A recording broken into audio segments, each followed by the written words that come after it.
अब देखें फ़िलहाल जो रिज़ल्ट आया ना नम्स का 2024 का, सुनने में आपको आया था कि बहुत ज़्यादा पेपर मुश्किल आया है, लेकिन आपने जो हाईएस्ट मार्क्स देखे होंगे वो परसेंटेज यानी कि टोटल मैंने बताया था 100% काउंट होता है।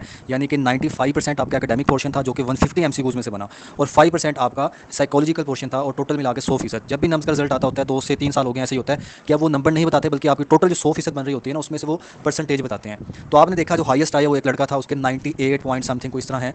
तो टेस्ट इतना मुश्किल था लेकिन फिर भी इतने नंबर आ गए। तो देखें जितना मर्जी मुश्किल टेस्ट आ जाए, नंबर लेने वाले बच्चे जो है ना वो इस दुनिया में मौजूद ही हैं, और वो नंबर लेते रहेंगे। एमडी कैट में भी ऐसा होगा। एमडी कैट में अगर चाहे कुछ एमसीक्यूज आउट ऑफ सिलेबस आ रहे हैं या जो भी है, किसी बच्चे को मुश्किल लग रहा है जो भी है, लेकिन उसमें टॉपर बच्चे जो है वो निकल ही आते होते हैं। अब वो किस तरह टॉपर बनते हैं, अब यहाँ तो ये वो जानते हैं या अल्लाह जानता है कि क्या सिस्टम चल रहा होता है। लेकिन बहरहाल हम जब काउंट करते हैं ना तो वो ओवरऑल बच्चों को देखते हैं कि हर बच्चे को किस तरह का डिफिकल्टी लेवल लगा। तो वाकई नम्स का जो टेस्ट था वो मुश्किल था, हमने भी देखा, इसके बारे में सारी आपको इन्फॉर्मेशन भी दी। अब आपको मैं बता दूं, देखें नम्स के अंडर जो है ना वो दो तरह के मेडिकल कॉलेजेस हैं। एक है गवर्नमेंट मेडिकल कॉलेज जो कि जस्ट एक है, सिर्फ एक, जो कि आर्मी मेडिकल कॉलेज रावलपिंडी है। और सेकंड नंबर पे हमारे पास प्राइवेट मेडिकल कॉलेजेस आते हैं, जैसा कि आपने सीएमएच का नाम सुना होगा। जितने भी सीएमएच हैं ये आर्मी के अंडर होते हैं। अब ऐसे बच्चे जो कि गवर्नमेंट में अप्लाई करना चाह रहे हैं, तो अब वो क्या करेंगे इसमें कि वो इसके लिए अप्लाई करेंगे। एमटी कैट के बाद इसका पोर्टल वगैरह ओपन हो जाएगा। मेडिकल कॉलेज में अप्लाई करना होता है, वहाँ पे ऑप्शन होता है गवर्नमेंट के लिए अलग अप्लाई करना होता है और प्राइवेट के लिए अलग से। इसके भी आगे फीस होती है अप्लाई करने की, जो कि 4,000 5,000 6,000 जितनी भी होगी। तो उसमें क्या होगा कि जो सीट्स हैं ना टोटल गवर्नमेंट की एमबीबीएस की, वो 40 सीट्स हैं, और 15 सीट्स हैं जी बीडीएस की। टोटल मिला के 55 सीट्स हैं, जिसके लिए इतने ज़्यादा बच्चे कंपीट कर रहे होते हैं। अब लास्ट ईयर का आपको बता दूं कि इसका जो एग्रीगेट बनता है ना नम्स का, लास्ट ईयर जो था वो था 95 पॉइंट समथिंग, यानी कि यहाँ पे आके रुका था, और ये लास्ट ईयर का क्लोजिंग मेरिट था। अब आपने एग्रीगेट किस तरह कैलकुलेट करना है, मैं आपको एक लिंक भी शेयर कर दूंगा, मेडिक्स वेबसाइट पे इसका कैलकुलेटर पड़ा हुआ है। वहाँ पे आपने अपने एफएससी के मार्क्स लिखने हैं जो कि 40% काउंट होते हैं, और वहाँ पे आप अपने मैट्रिक के मार्क्स लिखेंगे जो 10% काउंट होते हैं, और 50% जो आपका नम्स का टेस्ट काउंट होता है। तो इसकी बेस पे आपका जो एग्रीगेट निकलेगा फिर टोटल हम उसको मिलाएंगे, यानी कि वो आपका 90 बन रहा है, 95 बन रहा है, 97 बन रहा है, जितना भी बन रहा है, तो उसकी बेस पे होगा। ऐसे बच्चे जिनका अभी फिलहाल इस टाइम पे 94 प्लस है, क्योंकि मैं इस साल की डिफिकल्टी लेवल के हिसाब से बता रहा हूँ, कोई इतना ज़्यादा मेरिट नीचे आता नहीं होता गवर्नमेंट का। 95 तो समझो कि पक्का ही है ना, लेकिन इस साल थोड़ा सा 1% हम नीचे ले लेते हैं। 94 प्लस जो है इतना मेरिट होगा इस साल नम्स का, जो कि गवर्नमेंट की 40 सीट्स जो है एमबीबीएस की उसकी, और जो बीडीएस है उसके लिए तकरीबन थोड़ा सा नीचे हो जाएगा, 93 तक आ जाएगा। तो ये सारी इन्फॉर्मेशन है कि जो गवर्नमेंट कॉलेज में एडमिशन लेना चाह रहे हैं, और इसमें जिसका एडमिशन हो जाएगा वो आर्मी मेडिकल कॉलेज रावलपिंडी में जाएगा, और वहाँ पे जो फीस होगी वो आपकी 10 लाख फीस होगी एक साल की। बच्चों ये बातें पहले मैंने सारी क्लियर की हुई हैं, वीडियोज़ आपके साथ शेयर की हुई थी, सब कुछ बताया हुआ था। अभी फिर मैं आपके साथ प्लेलिस्ट शेयर कर दूंगा, उसे एक बार देख लीजिएगा।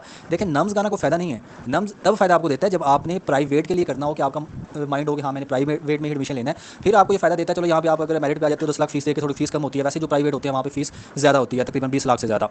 अच्छा, अब नम्स की मैंने ये कैटेगरी बता दी आपको कि अगर गवर्नमेंट में आपका एडमिशन। सेकंड नंबर पे जो उसकी कैटेगरी है प्राइवेट वाली, प्राइवेट जो नम्स के मेडिकल कॉलेजेस हैं, जैसे सीएमएच लाहौर है, मुल्तान है, बहावलपुर है, तो इसी तरह कोयटा का भी है। तो ये जितने भी हैं ना, अब यहाँ पे जो बच्चे एडमिशन लेना चाहेंगे इनको एक सेपरेट पोर्टल होगा नम्स का ही, उस पर अप्लाई करना पड़ेगा। इसका जो मेरिट है ना लास्ट ईयर का अगर मैं बताऊँ, तो जितने भी सीएमएच ये पंजाब वाली साइड पे आ रहे हैं, यहाँ पे 90 से अबव ही होता है, या 89.8 या 9 यहाँ तक, यानी कि इसमें भी मेरिट हाई होता है। उसकी रीज़न क्या है? उसकी रीज़न ये है कि नम्स के बेस पे आप जो प्राइवेट में एडमिशन ले रहे होते हैं ना, उसकी फीस थोड़ी सी कोई 3-4 लाख होती है कम।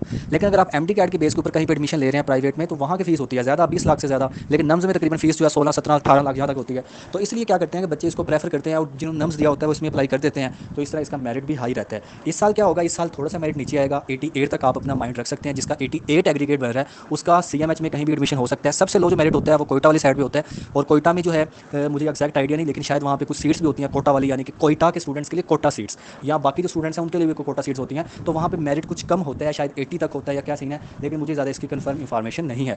तो बस यही चीज़ें हैं। जिनका प्राइवेट में एडमिशन हो जाएगा उनकी फीस होगी हर मेडिकल कॉलेज की, आपको उसकी वेबसाइट पर मिल जाएगी, तकरीबन 17 लाख 18 लाख यहाँ तक की फ़ीस होती है एक साल की।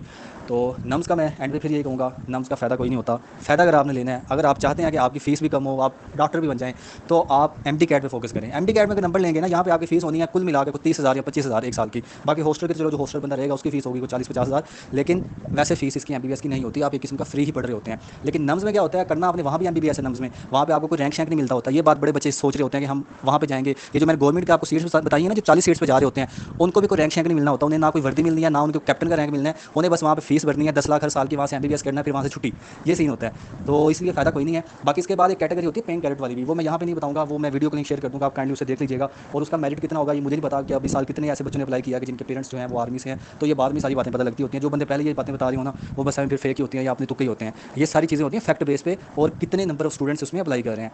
तो ये इन्फॉर्मेशन थी, उम्मीद है कि आपको नम्स का सारा क्लियर हो गया होगा। अब जिन बच्चों ने मुझे मैसेज किए हुए थे ना कि सर मुझे बता दें मेरा एग्रीगेट इतना, मैं हैरान हूँ, मुझे उन बच्चों ने मैसेज किए होते जिनका कोई 56% बन रहा था या 70% बन रहा था, सर जी मुझे बता दें मेरा नम्स में एडमिशन हो जाएगा। बच्चों आपका कैसे एडमिशन होगा?